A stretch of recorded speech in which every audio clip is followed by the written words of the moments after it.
Hello and welcome to the Good Teams Win, Great Teams Cover draft preview. The draft is here. It's a week earlier this year, I believe, but we are ready for it. It feels like a lot of speculation. It's lying season, but people who won't be lying to you is me and Joe. And we've got Paul's bets as well. So Paul is sunning himself up in lovely Italy. So it's just the two of us today. Joe, how are you? Yeah, I'm doing good. Yeah, the dynamic duo. Paul's on his vacations. Obviously, he went to the Napoli game, said he wasn't the greatest, and he's stuffing his face full of pizza. Probably, yeah, similar to when he was doing the challenge at Taco Bell. At Taco Bell. Yeah, so yeah, it's fun to talk about the draft coming up, and yeah, hopefully some of these bets hit and make some money on draft weekend. I certainly hope so for Paul, because I believe that's how he's paid for his Napoli trip. So yeah, he's certainly be better hoping some bankers here. And just to open up, we've got a little bit of news. And certainly the Cincinnati Bengals will be thinking they've hit a banker. They've given up their 10th overall pick to trade for Giants' unhappy defensive tackle. Dexter Lawrence. He signed a one-year extension, $28 million extension. I thought he might try and leverage his position to really bump himself up money-wise. But he seems like he really just went out of New York. Some speculation that him and Joe Schoen had kind of hit the rocks. He wanted nothing to do with him. His agent said don't speak to him. So yeah, that kind of ended really quickly and really unhappily, but Bengals get an instant impact maker rather than a rookie, whatever it might be, at number 10. What do you think of that, Joe? Yeah, certainly a shock. We do thank the Giants and Bengals for doing this trade after our mock draft went live on YouTube and on our social. So thank you very much for just delaying it, just so ours didn't look so out of place. But yeah, it was a bit of a shocker, to be honest. I know there was some news about Dexter Lawrence wanting to get out and wanting to look elsewhere. You know, number 10 pick feels big. It feels a lot, but that's what I come back. That's what the Bengals had. I think you can say, well, he should have got. You were thinking more late round, first round pick, but the Giants weren't going to accept a second round pick at that number 10. So you have to give him what you want. And I think how the mock drafts are falling in terms of like defensive pieces. Is there that kind of superstar at number 10? It seems like there's been a lot of draft nicks who have, when they've worked it out, it's like, oh, you're taking a gamble at number 10, so why not get a surefire Dexter Lawrence, hungry, wanting to improve, and one of the best defensive tackles in the game. He's certainly been top 3 for the last few years. I know last year was a bit of a down year coming off that injury, but before that he was, he was massive. He was such a great player, getting double teamed constantly. You look at the division he was playing in, the Eagles, the Cowboys with that staunch, offensive line, especially in the inside. And then you go to, the AFC North, and there's a lot of question marks for a lot of teams in there. So he'll be looking to, certainly get plenty of numbers there. And you look at what they've done this year, and it's actually like, it's like a nice off season when they get Dexter Lawrence in his true number 1 defense tackle. They brought Jonathan Allen in from the Vikings, who's not quite hit the heights when he was at the Commanders and didn't have the greatest year last year, but he's still a great veteran presence. And then you've got Boye Mafe, you got in free agency. That's one of the edges. You've got Miles Murphy, a former first round, and Shamar Stewart now having a full off season. You're like, okay, this line could actually be something. They can actually put something on the field and help Joe Burrow and the offense out. So I think I think now they've had the contract. I think if it was like a huge contract as well, you would have been a bit worried that you'd given up the 10th pick, all that money, when you could have got a rookie for 5 years and a lot less money. But the Bengals are doing what the Bengals don't normally do and spending dollar, which is should be hopeful for Joe Burrow, because there was always that, Joe Burrow in a couple of years' time, could he be like, I want to get out of here because they're not doing what they need to do. So now I think that offense is going to be fine as normal, and they have to improve that defense. And yeah, the moves they've been doing has been great. On the Giants side, now they've got the number 5 and number 10 pick. I like it from the Giants as well. It was clear that Dexter Lawrence wanted to get out of there. Yeah, he didn't want to be there. Now you can play focus on defensive tackle. Maybe that number 10 pick could be one to replace a long-time replacement. There's a few players available, and they've drafted so many players on that line that it's not quite worked, especially on the edge. So you lose yourself short there, but you've got good compensation. I think if someone said number 10 pick for Dexter Lawrence, you'd have snapped the hands up. I think even like somewhere in the 20s, you'd be like, okay, that's a good trade for the Giants too. So I think it can be a win for both sides, which is not always the way. But yeah, what about you, Byron? What do you think? Yeah, I agree with a lot of that. I loved Ben Solak's take as it was happening live. He was like, well, I presume something big's going from the Giants as well as Lawrence if they're getting number 10 overall, like probably pick 37. And then like 20 minutes later when he was like, no, it's just pick 10, he was like, what? So that's kind of how I felt. I think it's a real big price for the Bengals to pay. And I don't think there's a D tackle. There might not be one worth taking in the first round, truthfully. I know there's been a bit of talk of some of them like Peter Woods, Ken McDonald, Caleb Banks, Kristen Miller, as maybes. But like those are guys I think you're going to be taking at the end of the first into the second. So, could New York take one of them at 37 and not have to, I don't think they're going to take anyone at 10 that's in that range. So I think it's a really interesting one for New York. Cincy, I think you touched on it there, the Joe Burrow of it all. Burrow needs to be competing for playoffs and competing for Super Bowls if he's to be happy and stay in Cincinnati. I wouldn't have done it if I was the Bengals, but I can understand why they did. And as much as it was a down year for Dexter Lawrence, his sack totals, his raw numbers were pretty poor, truthfully. He was playing with an injury. And Warren Sharp had these numbers here where with him off the field, they were 32 in yards per attempt, 31 in sack rate, 27 EPA per pass, 27 in pass success rate. With him on the field, there were 7 in pass success rate, 8th in yards per attempt, 9th in sack rate, top 10 in EPA per pass. So, like, even without him putting up gaudy numbers himself, he was such a huge impact on that defense. But, the Giants will be hoping they can get someone at 10 who can come in and, I presume, well, it really gives them that flexibility at 5 and 10 to, maybe go best defensive, best offensive, best defensive players. I don't think they'll double down on offense. I think that's probably too rich. But it gives them a ton of flexibility.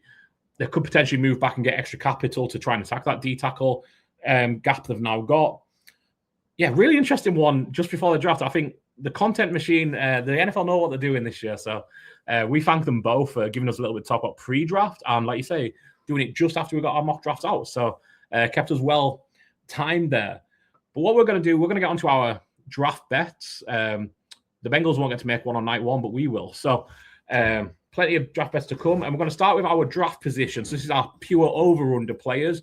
Like I say, Paul is in Italy, but we do have his bets here. So we have Sonny Styles under 5.5. So that means Sonny Styles to go in the top 5, essentially. So you're looking at, realistically, it's going to be Mendoza number 1. We can pretty much write that in pen.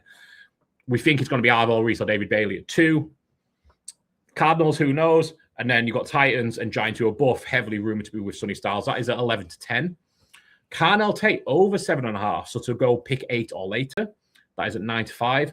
And Jeremiah Love over 5.5, 13 to 10. So again, we've seen rumors of the Cardinals, we've seen rumors of the Titans, but Paul is saying he's going to go past those and past New York at 5. 13 to 10. Any takes on those, Joe, off the bat? Yeah, I think the Styles one makes sense. Like I said, there's lots of teams who seem very interested around that, especially that 4-5 spot. And I'll talk about the Giants. I think we've drafted them to the Giants a couple of times. We've drafted them to the Titans. And even if someone falls in love with Love and goes a bit too high and takes, if the Titans take him, I think someone will take him at 5. I'll be curious if anyone just trade up to try and get him as well. Tate, that makes sense with... especially with what's coming out lately in terms of, and we'll touch on Tyson, just that suddenly he's shot up the draft board. So him over 7.5, maybe going the second wide receiver, there might not be teams willing to give up, drafting him that high to get him. So and yeah, I think that Love is just, it depends. I think it's really the Cardinals and Titans are the main one. I don't think the Jets are going to take him. The Raiders are not going to take. I don't think the Giants will, just with what happened with Saquon. I just feel like it'll be a bit too rich. So it'll be the Titans and Cardinals. One of them who we clearly said we would think it would be a terrible mistake to take Love that early. And I think one of them will take Bailey and one will take Reese. So the Jets will take Bailey or Reese, and I think Cardinals probably be smart to take the other one. So it's really, I think, down to the Titans. Are the Titans going to take Love or not? Or does someone make a fun, interesting trade up with the Giants or the Titans to get that running back? Because I feel like they've hit quite, I did see this online as well, that running back's taking like the top 10 seems to have hit lately. That the last quite a few years, that when it's a big difference maker, that running back has hit the ground running and like transition to NFL. Doesn't mean that the team suddenly is a lot better and suddenly competing for Super Bowls. We've seen that not happening, but the player himself has been one of the top. So I'm curious if a team's just willing to gamble and just say, we know he's going to be a superstar. Let's take him high. But yeah, I do like them all, actually. It was a good picks by Paul. Yeah, and I think I have another Jeremiah Love bet. So I love him being over 5.5. I'm along with Paul there. I just think it's wild for these teams. You know, I talked in depth about the Cardinals, why they shouldn't do it. But like, even I think something we haven't touched on as much, like the salary value. If Jeremiah Love comes in at the number 3 or number 4 pick, he's going to be paid as like the 7th or 8th running back in the league. And that includes Ashton Jenney, who was the 6th pick last year, I believe, maybe 5th. I think it was 6th. So he's got to be great immediately. Mm-hmm. If you draft a tackle there, edge rusher, they come in at like 35th at their position financially. If you get top 10 out of them, you've struck gold. If you strike gold with Jeremiah Love, then you're basically getting what you paid for. It just, the excess value just isn't there for a running back. I still think it's crazy, these teams who do it. Like you say, the players themselves can be a great hit. But, you know, we kind of know Ashton Jenney is a great example. Running backs aren't built in a vacuum and don't succeed in a vacuum. With no O-line and, you know, a poor scheme, Ashton Jenney is not going to go for 1,800 yards. You put him in the best offense in the league at pick 28 or whatever number we pick up, and you've got a great chance of him hitting out the sky there. To me, I've spoke a lot about it. I just think it's putting, you know, horse before the cart, and it's just not a way to successfully build teams. Good themselves at the NFL do come on Thursday, though. Robert Saleh probably be screaming for a defensive player as well, is kind of my thinking in Tennessee. But we shall see. Joe, I believe your picks are up next for us to take a look at. Yeah, so I believe we both of us have got the same one here, and I only going under 14.5. I think that's just with the fans draft pick we had and our own mock draft. It just feels like he is a Raven, and I feel like if Ravens don't take him, I think it'd be crazy. My only thing is if someone trades with the Ravens, I think that could happen and maybe push him down where he might be available if someone wants to jump up who's maybe like 17, 18, and that might just ruin the bet. But I think if the Ravens are there, I think they're going to take him. It feels like it just makes way too much sense for them not to take him. So just over evens at 21-20, I only under 14.5, just makes perfect sense. I've got Sadiq, the tight end, over 15.5. Again, there's been a few our mock drafts. I think we've had him. He's gone to the Panthers both. Yeah, I think Panthers both times we had him. I just think we'll talk about fair, and I've got a few more bets with him in terms of tight end in the draft lately. How successful they've been the last few years, but still under 15.5. The teams around that point. So, you know, you've got, you know, I don't think the Dolphins would take him. I don't think the Cowboys with the 12th pick. They've got too much problems on defense. Rams have got too many tight ends. Ravens, we've just talked about. Bucks need defenders, and Jets are 16. So, you know, the Jets could possibly take it. But again, it's a whole, they need to just, you know, get blue chip players in, you know, not, I'm not saying a tight end is not, but they drafted Mason Taylor not too long ago, and they need position elsewhere. So I think 15.5 is fairly low, and I was actually surprised how low that was. So for 23-20, I do like Sadiq over that. And then finally, Bain Jr. under 8.5. I think in our draft we had him at 8 with the Saints. The fans had him at 9 with the Chiefs. So it makes sense why they hit that line. But 23-10, it's such a good price, and I've got a sneaky feeling that someone could trade up for him. If the Saints don't take him, or even the Commanders, I think the Browns are looking to probably move down as well. That's someone like the Chiefs, where it's like they're probably not going to be in this position again. So if there's someone who they fall in love with to make a huge difference, why not just trade up a few spots and give them like a 3rd round pick, or a few day 2 picks. So I've got Bain under 8.5 at 23-10, because I think that's such a big price for that possibility. Yeah, I love that Bain one as well. I don't have it myself, but I think that's so right, because I think the edge market is going to kind of drop off. I wouldn't say a cliff necessarily, but, you know, you've got Reese, Bailey, Bain, I think are a big 3. Mm-hmm. And then, you know, you go after that, it's Messidor, Falk, TJ Parker, players who I think could really get taken 25 onwards even. Falk, I think, has a big range, but I think if you want an edge rusher, I think Kansas is a great shout, because the Browns desperate to acquire more capital, desperate to move out. I'm not sure their top target wouldn't be there for them at 9, truthfully, from what kind of, tea leaves seem to be implying. And I think Bain is a special edge rusher. So, it's something I think the Chiefs is a really good fit there. And like you say, move up 3 spots, give up basically nothing to do it. Makes a ton of sense to me. And I think we're going to see Ione again there. So, yeah, I have him under 14.5 as well. You mentioned total Raven. I think he could end up on the Giants as well at 10. I think that's a real good scheme fit with John Harbaugh. And they do have a need there. Now they've got an extra pick. I have Caleb Downs over 9.5, which I've been really high on Downs throughout the process, but we just seem to get a bit of like what I'd call like stinky cheese as we get into like the closer and closer to the draft of maybe teams aren't quite as high on him as we think they are. I've seen people ranking Feeneman ahead of him as a more overall safety for today's NFL.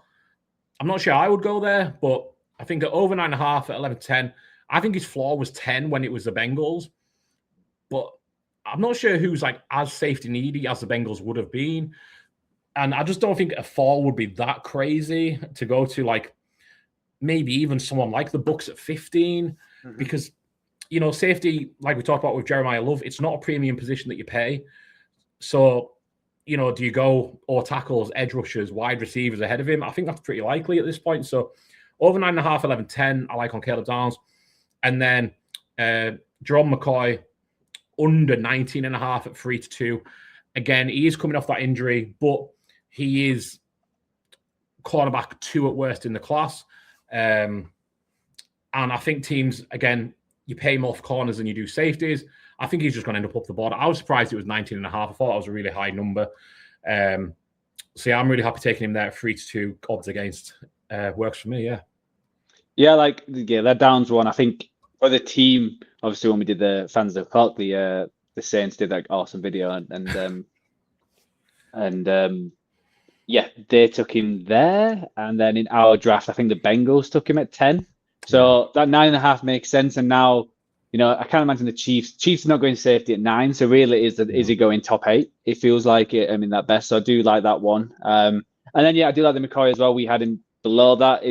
With that one, it's like, is there something what people are not telling us? And we find out on draft night, like, oh, his injury is actually a lot worse, and that's why he slid down the board. And you're like, oh well, why didn't you tell this before when we do all that kind of stuff? But yeah, I do like both of them, both good numbers, and yeah, it's I think especially that McCoy 119.5, I was surprised at that. I think even we said he dropped and that went to 18 to the Vikings, so he felt going 9.5 to get that lockdown corner. I think it's very high on people's list when you look at like the Lions, the 17 could do with one. The Jets, now after losing Sauce, the Bucs always love a good cornerback, and we took the Vikings. Even the Panthers could do. I know they had a good strong end to the season, but it's you keep improving. Never too many good ones.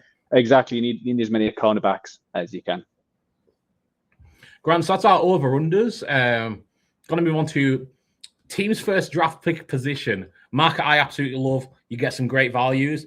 So again, I'm going to start with Paul's, fresh from Italy. We've got the Ravens to go O-line first at 6-4. They don't let you separate by tackle, guard, etc. But just O-line 6-4. Chargers O-line as well, 31-20. Bucs D-line 7-5. And Vikings safety 3-1. I love that Vikings price. I think we've talked about this. Feeneman, I think if he falls, I think Brian Flores will be dragging they don't have a GM at this point. Whoever's making the decision up onto the podium himself and saying that's who we're putting in my defense, and he's going to be our big hitter, and he's going to, be our next Harrison Smith, as you called last week. White safety replaces a white safety. So I love that one. The Ravens, the price is a little short, 6-4 on a no lineman, but I can certainly understand why it's the case. We think it's going to be Ione to the Ravens, so it'd be crazy for me to say what a silly price. And then you've also got the option if any of the tackles drop of Baltimore just seem like one of them franchises who just gobble up value every single year. You want to let a player fall, cool, we will take them. Trusting our decision makers to get the best out of them. Chargers O-line I find really interesting. 31-20. Because they have Joe Alt, they have Rashawn Slater, but when they didn't have them last year, everything fell to muck, essentially. it was like a sieve. You could just run it to Justin Herbert as much as you wanted to. So I can certainly see the need. I'm just interested in what kind of players will be there at, when the Chargers pick at 22, I believe it is. My mouse isn't scrolling. Yeah, it's 22. So like inside O-line would be great. But after Vega, do you gamble on, Pregnon or Bisontis, Kalen Rutledge or those kind of players? So I think that's a bit more of a gamble for me. And then Bucs D-line, Todd Bowles always wants the lineman, and they can't rush the passer. So desperately needed. Any thoughts on any of Paul's here before we move on to yours, Joe? Yeah, obviously you talk about the Ravens and Vikings. That feels like the two players who keep getting drafted there. Yeah. So I do like something like Vikings 3-1. I think I went cornerback when we did our own just because of the slide with McCoy. And like we've said, the safety position is not unless they're like a generation like a Hamilton kind of thing. But again, he still went mid-teen, so taking that risk going there. Yeah, the Chargers one. I feel like it's too obvious to go all line just with all the issues they had. But the dig, you mentioned Slater and they got the center in through free agency. So it's really the guards, and again, do you go guard 22 if there isn't that like one of a kind, like okay, this guard can come in, play straight away. And they do have needs on that defense. They've just lost the defensive coordinator to the Ravens. So they could still do with some more edge rushers. And if there's someone available, like a Falk who we had in our fans on the clock, then I can see them going defense as well because they're not like a well-rounded, like they're a good team, but I wouldn't say they've got superstars. So they still need to add on to that. Yeah, Bucs make sense as well, just because we spoke about it. Like I think both picks, we both went edge to the Bucs because they're one of the worst rushing teams, and Todd Bowles is fighting for his career, so you can't get cute. You need to get someone who can get sacks and help save his job. So we'll move on to mine then. While we're there, so one's the Chiefs. I know I just quickly mentioned about Chiefs maybe trading up for Bain. Yeah, for Bain. But I also like O-line as well. I think if they're not able to trade up, if the Saints actually finally take a player over them and try and get them back for taking Mahomes, I don't think it would it would hurt any draft pick. Yeah, I think they could go O-line. I drafted him in our draft pick. I think if there's any of them O-linemen, especially if any of them like start sliding, if some teams are trading up and getting these players and they have their like pick. The guy Aaron, is it Mayoga? How do you say that now? Francis. The G's an N because it's Mayoana. Mayoana. Yeah. Yep. I think if he's available, sorry. There you go. Well, and he's been like a lot of mock drafts and top 50s. He's been like the best at offensive tackle. So I think if he's still there, and you can probably choose between him and Fano as well, and they need a right tackle. That it could be very tempting that again you're not going to be, they got the OT, the left tackle last year. Like we always sat here like, how the hell did the Chiefs get? Like how did he drop down with the ball just because of the injury? But they could get the best right tackle from this draft as well because you don't expect them to be up this high. So at 5-2, I think that's a good shout. The Panthers 3-1 to go wide receiver. Again, we got them taking Kenyon Sadiq both times. But I can see them going wide receiver as well because they still need help on that depth chart. And I know they try and fix it, but Bryce Young needs as much help as possible. And tight ends are obviously going to help. Then you got McMillan last year, and you got Coker and Leggett. But if there's a wide receiver who drops a little bit, and you could always be tempted, and then you've got the full range. So 3-1, I think that's a good shout. Eagles defensive line 92. We talked about in both drafts that there's how many players they lost. I think the favorite was O-line for the Eagles, which again makes sense. But D-line again, that just got how many people have left in free agency. Yeah. And from the past few years, they can't pay anyone, so they need to start getting younger on that D line. So at 92, I thought that was a nice price. And finally, Vikings I've mentioned with the safety. If McCoy is still there, I think for me you should take the lockdown corner over a safety. So 7-2 for the Vikings, which is just a bit higher than Paul's 3-1. Then I'm going there. Yeah, I love that O-line for the Chiefs. Andy Reid kind of quoted in a report today of he's determined to fix the O-line in this draft. Well, a good pick at 9 would certainly help start that. And again, I don't dislike any of these, but I love the Eagles at 92 as well for D-line because obviously you've got Carter and Jordan Davis in the middle, But outside of that, they need a second edge rusher. And I think you just kind of, if they had the first pick in the draft or a top 10 pick, maybe not. But picking at, what are they, 21, thereabouts? 23, my apologies. You're looking at that crux of players that are going to be available. I imagine there's probably going to be at least 2 or 3 of like Malachi Lawrence, Messidor, Falk, Parker, Zion Young, Cassius Howell. They're all going to be there. Or so maybe not all of them, but like a couple of them are probably going to be there at 23, or they're going to be getting some great value on someone else. So I just think it's such a good fit there. Again, you can look at the O-line, but I'm not sure the tackles are going to have the same level of upside as those edge rushers are. The ideal thing is, you bring someone in behind Lane Johnson and groom them for a year. Well, is that what you want to spend a first-round pick on? Maybe if someone like Caden Proctor falls, but, I don't think like a Blake Miller is like a developmental prospect. I think he is what he is at this point in his career. So I think edge rusher. And how he's got to do it again. So, it's got to be like some crazy edge who drops and how he picks him up. Yeah, he's going to take Ruben Bain at 23 somehow. It's going to be a great watch for 5 years and 3 Super Bowls. Can't wait. So we'll move on to my selections. I've gone Ravens cornerback at 7-1, despite saying that it's going to be Vega Ionoa. Bears O-line 17-4. 49ers wide receiver at 17-4, and I saved my biggest for last there because it's a bit wild. Bucks quarterback at 50-1. I guess I should open with that one because I know that it's a little much. It's 50-1 for a reason. But you look at what the Bucks have done this offseason, and I don't think this is a team that's pushing anywhere near all in this year. Mike Evans has left. Lavonte David has retired. And the crucial aspect is, for me, Baker Mayfield's contract expires this year. This is going to be his last year in Tampa, pending a big extension. Baker has his ups and his downs.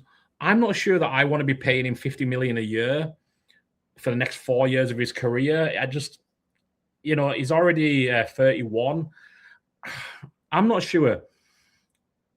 As much as there was a drop-off from quarterback 1 to quarterback 2, I think there's a drop-off from quarterback 2 to quarterback 3, 4, 5, etc. Would it be that crazy for the Bucs to go, this year we ain't going to win the Super Bowl. We might win the NFC South because the NFC South. And just say we're taking our next quarterback, Ty Simpson, at 15 here. The Cardinals might start trading up at some point after that. Maybe the Steelers are interested at 21. Maybe the Browns at 24. I don't think so. But maybe, the Jets are at 16 immediately after. All these teams need a future quarterback. And I don't think anyone's really thought about the Bucs enough as an option there. So, that's kind of my big swing of the entire bet show here at 50-1. 49ers, they just got the Trent Williams contract done, so that is kind of safe there. It makes most sense that they go O-line, but I think that's why you get 4-1 on it being a wide receiver, because they desperately need wide receivers as well. I don't think Christian Kirk should be a roadblock. If Casey Concepcion falls, if Omar Cooper falls, there's a lot of interesting options there. I don't think he'll be a first rounder, but I think Jerry Bernard is like a perfect 49. I think Kyle Shanahan would be in love with him in the second round. Nothing to say the 49ers won't trade back and accrue more capital for next year. So I just think there's a lot of outs for the 49ers to take a wide receiver. Bears need a left tackle. Their tackle from last year, Trapilo, I think it was a patellar knee injury. He's going to be out for the vast majority of the season. They also lost Drew Dahlman unexpectedly to retirement. And again, where they're picking in the draft, I believe 25. Yeah, 25. I think there's going to be good value on them interior alignment and maybe someone like a Blake Miller. Again, just over 4-1. And the Ravens, again, I'm just kind of picturing if there is any kind of fall in cornerbacks, they are the team who's going to pounce on it. They might be a team who's interested in McCoy anyway. But if Delane does get out of the top 10, I think that it is an area of weakness for the Ravens and could be somewhere they attack at 7-1. I just think it's just too big of a price, really. I think it'll be O-line or cornerback for them. I don't think they'll go wide receiver this early this year. And I don't think it'll be tight end. So that's kind of my breakdown on my 4. Any notes? Anything? You're a fool, Byron. You shouldn't have done that. No. Like the 49ers want to do, especially if, like you mentioned, if Cooper Jr. falls, or I think especially if Cooper Jr., I feel like he'll be a perfect fit for. Is basically replacing Ayuk. I think that's just, and the 49ers have drafted wide receivers when they're at the end. So that's when they got Brandon Ayuk, which was like, oh, why are they going wide receiver there? But they definitely need it. They've lost all the wide receivers. I know they got Mike Evans, but he's not a long-term fit. Ricky Pearsall keeps if he plays a full season, I think he'll have some crazy numbers, but he can't stay fit. So you do need some youngsters in there. So I think when we did all our drafts, I was always hoping that Cooper Jr. or Casey reception would drop, but they never did. So that's why I think I went offensive tackle. Yeah. That one makes sense. I think that's more how the draft board goes and what the team below them do. Yeah, I agree with what you said of the Ravens and Bears. Yeah, the Tampa Bay one's interesting. I think that would be the biggest shock if they went that way. Maybe if Todd Bowles is trying to save his job by saying we're going to go with a young quarterback.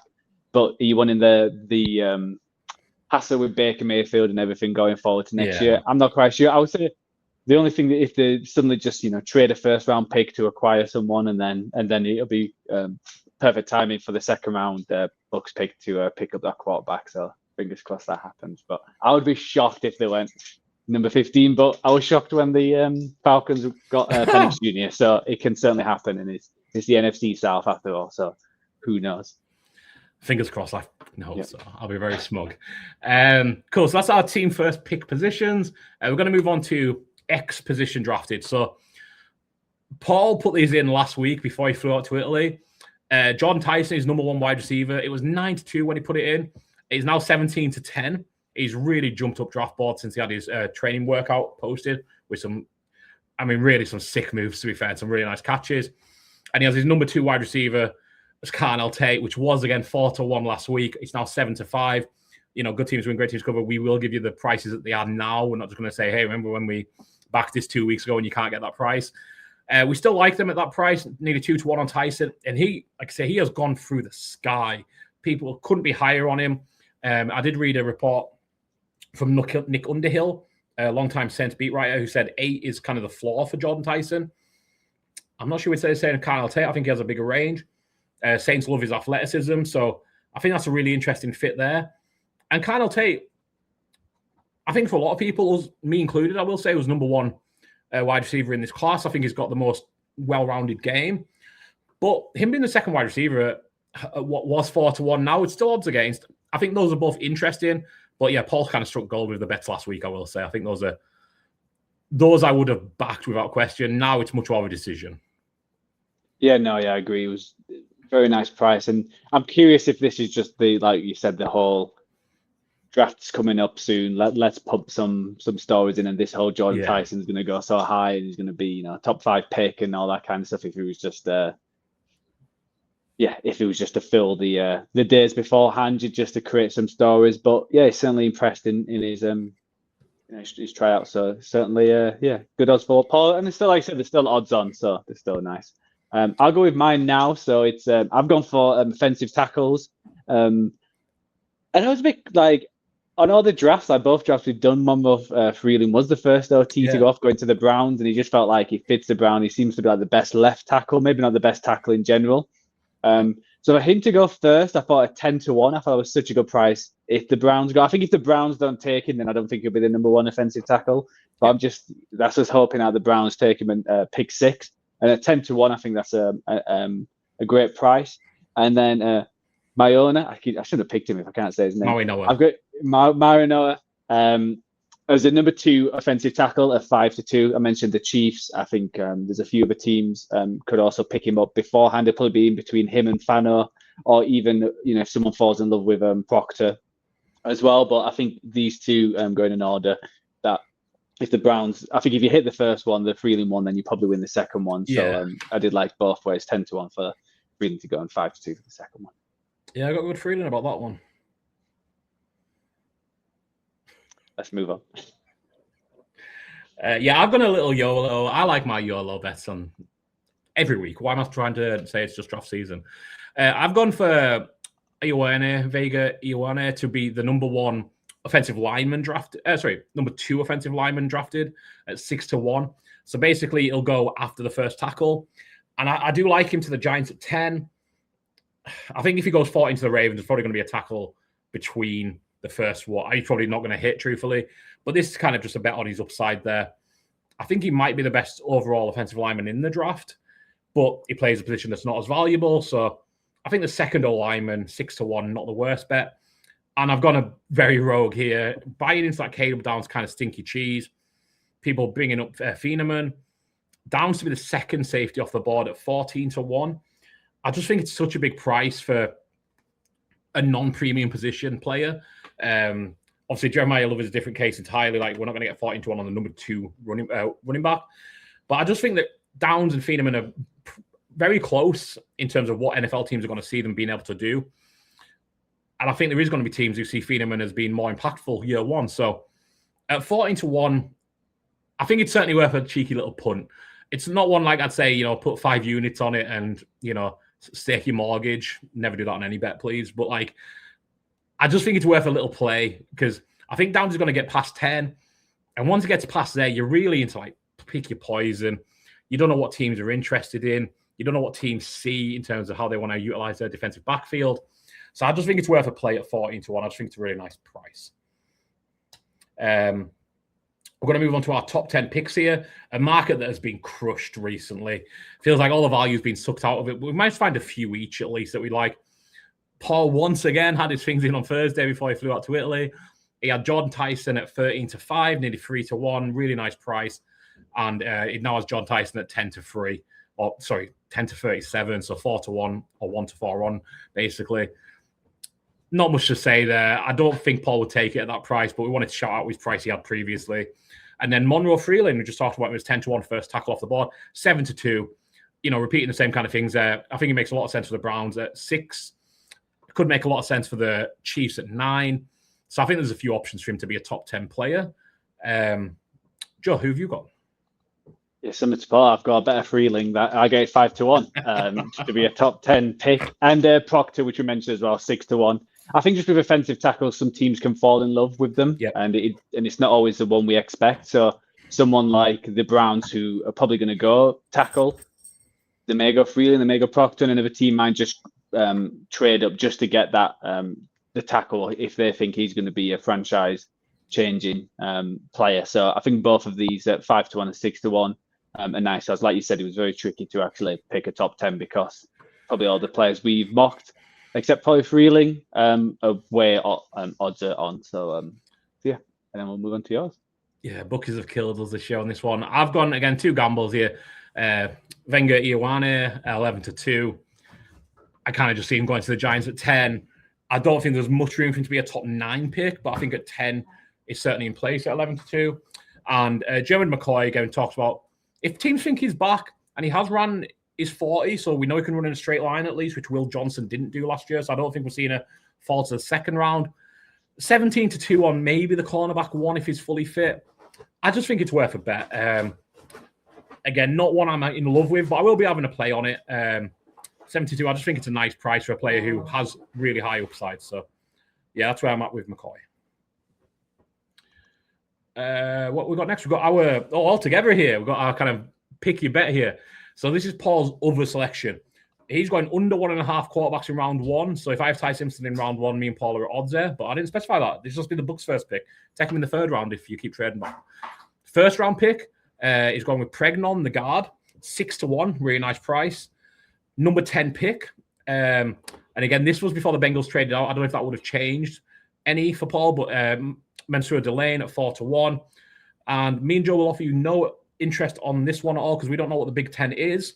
But over 11.5 Big Ten players at 2023. I'm going to guess Ohio State's in the Big Ten because they have like, they have like half a dozen first rounders themselves on defense. So I can certainly see that hitting. I love the Emmanuel Pregnon pick.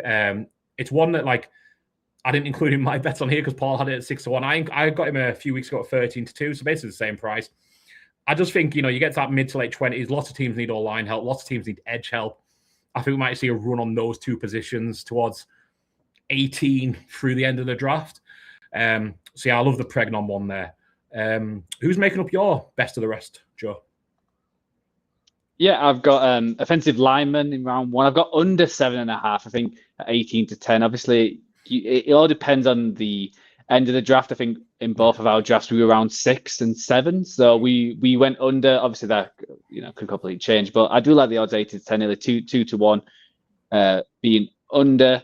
First round pick, I've got Howell at 15-5. I think, again, edge rusher, if people are not in love with the lineman and they want to take a gamble, especially at the end of the first round.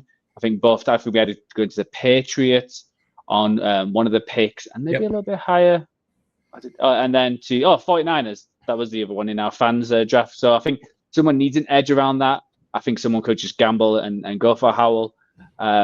Pick 13, I've got Lemon to the Rams at 5-2. Yeah. That's who I picked in our mock draft. I just think it makes complete sense the kind of player is, and if the Rams are going to go wide receiver, I can see them going Lemon and and someone's. I think and the fans it was John Tyson, but I think he's going to be gone before that.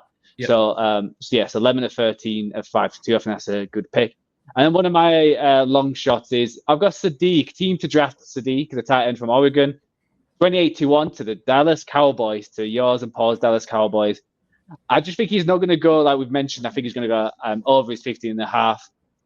And it's at Panthers at 19. So I think if the Panthers don't take him, I think the Cowboys could get suckered into taking the, maybe best on the board, that number one, tight end, that like Jerry Jones kind of pick. Why do I want to take, can you convince someone, don't take the guard, don't take, the cornerback or safety. Let's get this tight end, what everyone's talking about. I know they've got Ferguson and they've got other players in that position, but how tight ends, we were talking about this beforehand, it felt like don't draft a tight end in the first round. There was a lot of busts and there was a lot of them weren't quite reaching the heights they thought of. We talked about, what draft was it? Did you say it was it 2020? 2017, you had OJ Howard. 2017. Yeah, with OJ Howard, Evan Ingram, David Njoku. But since then, things have got better. Yeah, and even going Pitts at number 4, that was when you look back now, who they could have picked up. But it feels like the last 2 or 3 years, just, your Bowers, your Warrens, your Loveland. Your Loveland and all them times, it feels like they're hitting a lot more and they're changing franchises. I think tight ends are becoming especially those what can contribute in the passing game, which I think Sadiq can. I think they're making such a huge difference. You look at the Colts trade and who they traded away. They traded away Pittman. It's because how good Warren was, and they still had that number 1 target really. So I think if Sadiq's there at 20, could the Cowboys be convinced? Could Jerry convince the backroom staff let's make some headlines. Let's get that tight end in with a star on his chest. Now 28-1, I think that's a nice price. I love it, and they have 2 picks, so yeah. They could trade on. They could take him at 12. It's not crazy. I think Sadiq's one of them who was. I'm including Casey Concepcion in this as the widest range of first round players. I genuinely think Concepcion could go from 7 to 35, and I think Sadiq is kind of in that same. The Chiefs could take him at 9, and he could survive to past 32 if teams don't love his production. They just he's obviously an athlete, but his production numbers weren't quite there. So 28-1, I think, on the Cowboys is a great shout because we love Ferguson, but he is limited. He is much more of a Jason Witten than a, Brock Bowers. And we love Jason Witten, but, another player who had his limitations. And I don't think there's many examples where a Jason Witten build gets to the Hall of Fame. I think that's really the 99% outcome. Where Sadiq, you look at him and it's this guy could explode. Positively, maybe negatively as well, but yes, you can certainly see Jerry Jones being enamored with it. We've got my best of the rest to come. I think we've got a couple of long shots in it, of course we do. Quarterbacks over 1.5 in round 1. I'm going Ty Simpson to the Bucks at 15, so of course I have to go quarterbacks in round 1 over 1.5. 10-19, not a price I love, but I just think it's going to happen. Someone's going to want Ty Simpson. You want it in the 5th year. I was going to say there's been a lot of rumors with Cardinals, hasn't there, trading back into the end of the first round, which makes sense. Obviously, they'll get the third. Is it the 3rd pick in the second round? 32, 34 they have, I think. So yeah, second or 3rd pick, second pick. And so, if they trade with someone, even, I know the 49ers wouldn't do it, but there's plenty of teams where they could just say, our Patriots just come down a couple of spots, we'll give you a fifth rounder. I think teams will take it. Yep, I have Zion Young, the edge rusher, to be a first-round pick as well. And again, just looking at that crop of teams from maybe not the Steelers so much, but you've got the Cowboys, the Panthers, the Eagles, 49ers, Bills, Dolphins, Patriots, who could use an edge. And his odds against, I think he's garnering some hype as a first-round pick. So I think that's very much in play. And then we get to my 2 long shots of the process. A player who I think has been on every single overlay at this point, Maui Noah, to be the number 8 pick at 28-1. In this little scenario, the Saints, I think, trade up to 3 and get themselves David Bailey. and the Cardinals move to number 8, and they get their number 1 tackle in the draft. That's 28-1. It's a long shot for a reason.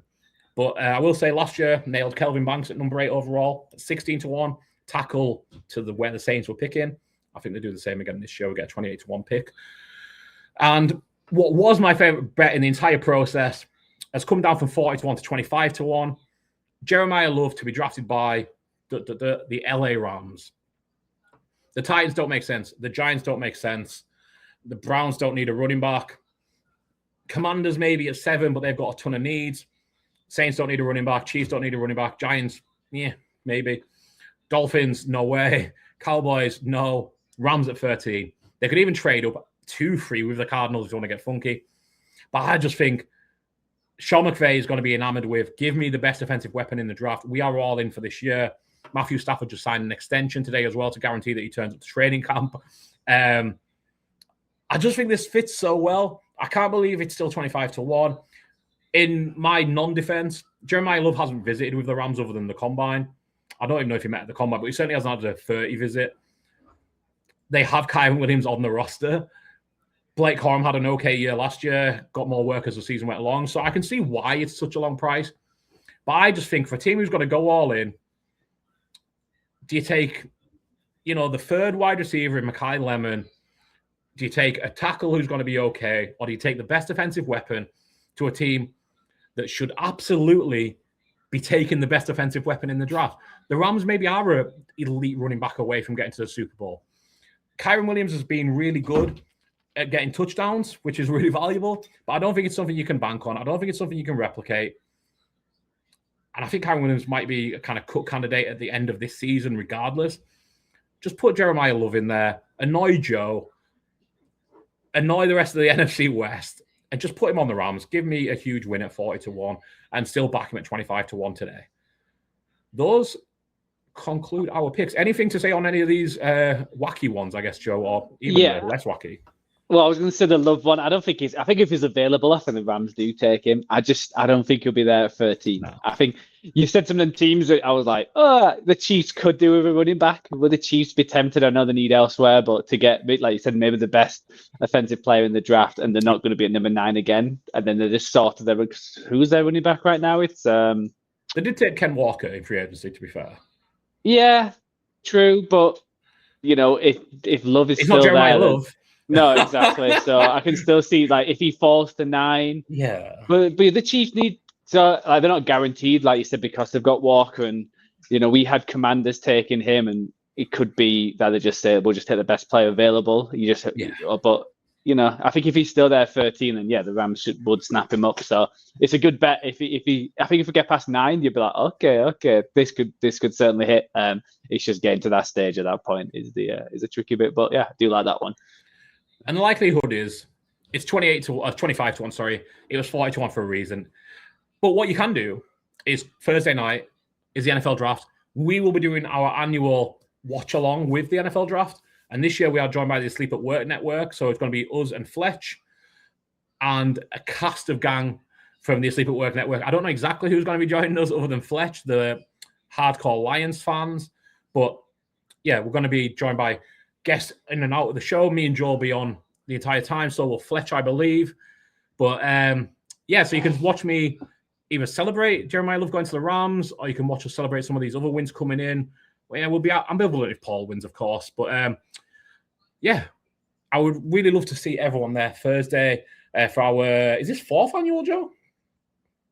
3rd or 4th? Yeah, I can't remember. It's always one of my highlights. Always one of my highlights of the year. Anyway, I love doing it. We get 4 hours of just pure talking ball.